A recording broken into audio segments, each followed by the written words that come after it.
What if I told you that it's not your car, not the engine, and not even the road that is stopping you from reaching 300 miles per hour, but invisible forces so powerful that even the fastest machines ever built on Earth struggle to fight them, because once you cross a certain speed, reality itself starts pushing back. We've built cars that can outrun planes at takeoff, engines that produce more power than entire neighborhoods, and tires strong enough to survive explosions. Yet 300 miles per hour remains a nearly impossible wall for road-going vehicles. And today, I'm going to explain exactly why. This isn't about speed anymore, it's about physics, survival, and the limits of the world we live in. At low speeds, a car only has to fight friction between the tires and the road, but as speed increases, the true enemy appears, and that enemy is air, because aerodynamic drag does increase gradually. It explodes, rising with the square of speed, meaning that when you double your speed, the resistance doesn't double, it becomes 4 times stronger. And by the time you're approaching 300 miles per hour, the air in front of the car behaves less like empty space and more like a solid wall. At those speeds, every tiny shape on the car matters,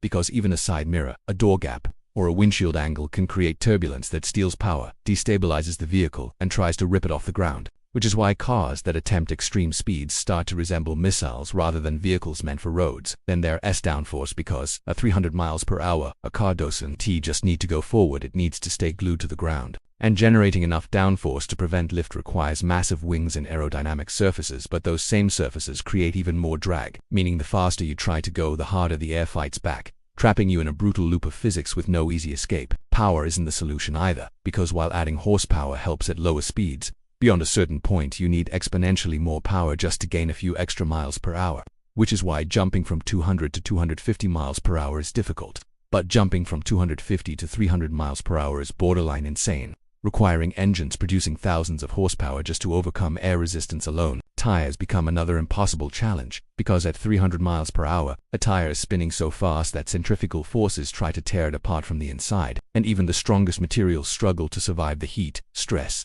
and deformation caused by sustained rotation at those speeds, which is why many high-speed attempts use special tires that can only last for minutes, not miles. Stability also becomes a life-or-death issue, because at extreme speeds, the smallest bump, wind gust, or steering correction can turn into catastrophic instability. And since public roads are never perfectly flat or smooth, maintaining control at 300 miles per hour requires surfaces so precise that they resemble aircraft runways more than highways. Heat is another silent killer, because engines, transmissions, brakes, and even the air itself generate extreme temperatures at high speeds, and managing that heat without melting components or causing failures becomes an engineering nightmare, especially when airflow must be balanced between cooling and aerodynamics. Then there's human limitation, because even if the machine could survive 300 miles per hour, the driver's reaction time becomes dangerously slow compared to the speed of travel, meaning a single blink could cover the length of multiple football fields, leaving zero margin for error if anything goes wrong. And finally, there's safety and practicality, because designing a car capable of 300 miles per hour means accepting risks that simply don't belong on public roads, which is why most attempts at extreme speeds happen in controlled environments,